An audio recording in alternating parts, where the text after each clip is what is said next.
everybody, what's going on? Thank you guys so much for checking out this video. We have a free back workout coming to you guys today where we go into detail about specifics of why we are doing specific exercises and why we're executing them the way that we are executing them. But before we get to that, I want to start off with some educational advice in regards to your back training. So there's three basic things that I think you guys all need to be aware of when it comes to training your back specifically. And those three things are going to be the stability of your scapula. So you can do a few different things with your scapula, but the three I want you to focus on are scapula depression, which is obviously taking your scapula and locking it down. Scapular retraction, which is taking your scapula and compressing it like this. And scapular elevation, which is taking your scapula and actually elevating it in that position. So those are three things I want you guys to pay attention to, and we actually utilize all of them in the training video coming right up, which I'm trying to finish up right here, right now. Now, in most cases, if you can control those three motions of your scapula, you're putting yourself in a really good position to have complete control over your back. But now it comes time to actually put these things into practice when you're in the gym. So some things that I want you to pay attention to in this video is that when I'm actually focusing on working my lat muscle, I am depressing my scapula.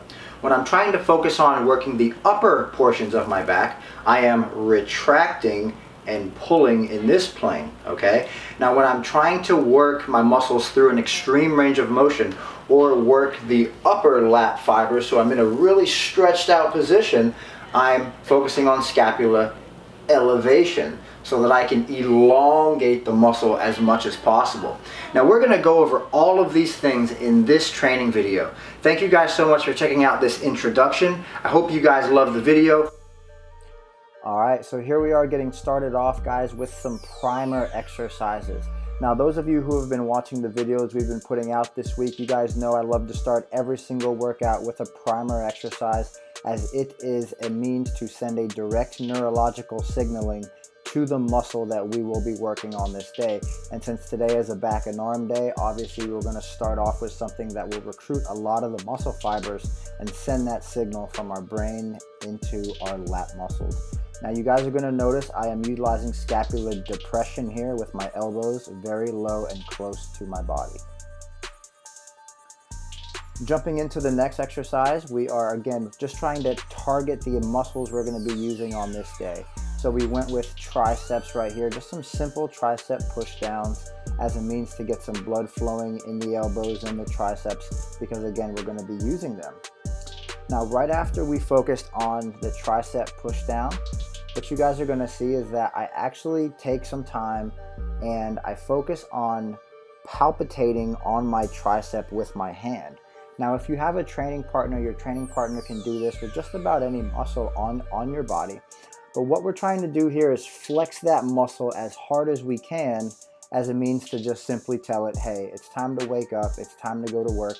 You're going to be being used very, very soon. I love this exercise as a warm-up exercise. Again, another primer. This is a straight arm lat pull down as a means to take the lat through a full extreme range of motion. Now what you're going to see is I'm utilizing scapular depression before I pull the rope down. You'll see right here, right there. So the scapula is actually going down, it's compressing downward, and then we are driving the elbows back towards the posterior side of the body. Now since it was also an arm day, we fit in a couple sets of bicep curls. And again, the main goal here is just to stimulate the muscle. We are not trying to fatigue our muscles. We are not trying to do anything extra that could potentially impair our ability to perform on our working sets, but instead all we're doing is turning on the muscle. So we started off here with some single arm prime grip back rows. I have my spinal column laterally rotated to the right side. Now why is that important? It's very important because when you laterally rotate at your spine, you actually shorten your lat muscle on whatever side you laterally rotate to. So if my goal is to squeeze and contract, shorten and elongate my lat muscles from origin all the way to insertion, it would be ideal to have some type of sideways lean if I'm doing a single arm row. So we're just warming up with about 10 reps on each side, really trying to get a feel for it. Now, once we got into this exercise, we worked up to doing roughly 4 sets of 10 reps with, I think, about 115 to 130 pounds, utilizing each arm. Now, keep in mind that this is not like using a 130-pound dumbbell. These are cables, but at the same time, I am not trying to, get out of control here. I am keeping my scapula depressed and I'm pulling my elbows straight down as low as I can to the floor to try to completely shorten and take advantage of utilizing my lat muscle only. Alright, so this is an old school exercise, something from way back in the day that a lot of guys used to utilize as a means to take the lat muscle to an extreme stretched position. You guys can see there I'm actually putting my head down in between my arms and I'm fully stretching out. I like to call this a lat stretcher row. But again, this is an exercise where you can really try to elongate the lats and then shorten them as you're rowing backwards. Now we ended up doing 3 sets of, I believe, 12 repetitions with that exercise. Quickly moving through, notice that I am retracting my scapula on this exercise because now we have taken the tension off of scapular depression or the lower lats, and now we have put in that emphasis on the upper back. So that's why we're retracting the scapula and our elbows are actually coming very high here. So what I did was I got a different angle coming up next as a means to show you guys exactly what I'm talking about when we're doing scapular retraction with any kind of high row exercise. Notice retraction here,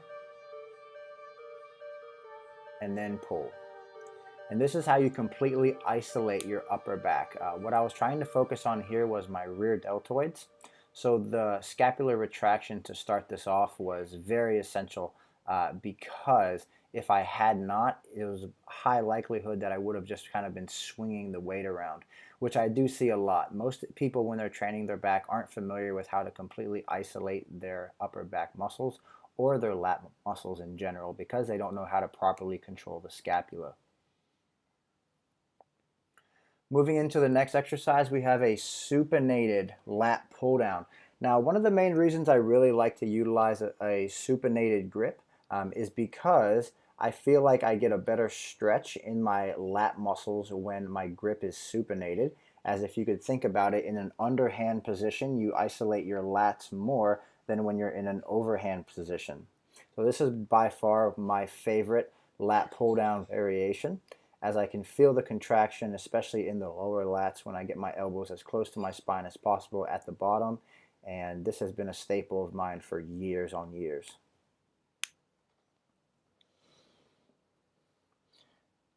Now with this exercise, I believe I ended up doing about 4 sets of 12 repetitions, as I was really trying to go for a high level of metabolic stress accumulation on my lats on this day, as I didn't necessarily work in any real power exercises for my lats. Now what I mean by power is utilizing the hypertrophy mechanism that is mechanical tension.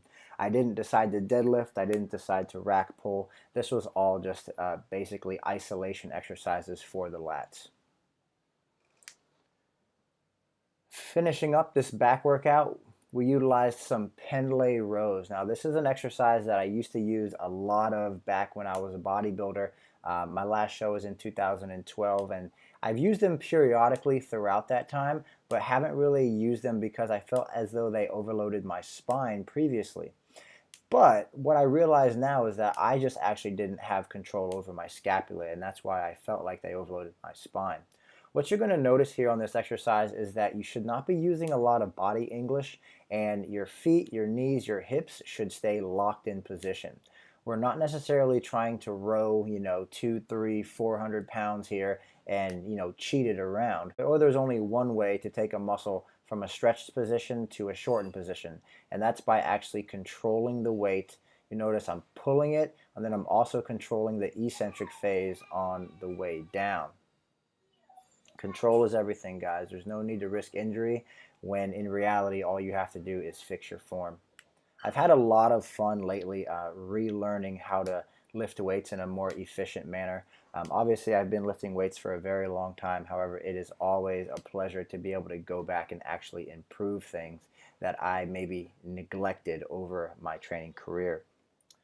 Moving forward, guys, we did some arm work. Now, on this day, me and my training partner Gillis just ended up working in about 5 sets of single arm overhead dumbbell extensions, and we supersetted that with a preacher curl on the same bench that I'm sitting on. Now, what I'm trying to do here on this exercise is really take the muscle through an extreme range of motion. I often see people doing this overhead tricep extension and they're limiting their range of motion, but I actually think that in an effort to get the most out of the exercise, you really have to prioritize taking the muscle through all of its extreme range of motion. So what I mean is, when you get down to the bottom of that exercise and it hurts so freaking bad and it's stretching, that's a good thing. That is a sign that you're putting the muscle under extreme stress through an extreme range of motion. And in most cases, that's going to be able to send a stimulus that your body has to respond in a specific way. And if you're utilizing hypertrophy principles within your training, which is an accumulation of metabolic stress and cell swelling, you will be able to see gains coming from doing that exercise. Same thing with this exercise. Again, I'm just focusing on really trying to squeeze and contract the muscle that I'm working. You'll notice that with just about every exercise that I do. And what I'm doing here is I'm actually feeling the bicep. So my left arm, I have a more challenging time feeling out the muscle working. So what I'll oftentimes do is I'll actually palpitate on the muscle that I'm trying to utilize. So what I mean by that is actually taking your hand and kind of like holding the muscle, or like actually like tapping the muscle, so that again your body can send a neurological signal from your brain to say, hey, this is what I want you to use. So this set, we took it just about super close to failure. I was really trying to overload some concentric phases and then also control the eccentric. And that just about wraps up what we did for arms. So thank you guys so much for checking out this video. I really hope you guys found it helpful in regards to your back training. And we will see you guys in the next video. If you guys found this video helpful, please like the video and leave a comment down below. We would really appreciate it. And we'll see you in the next video.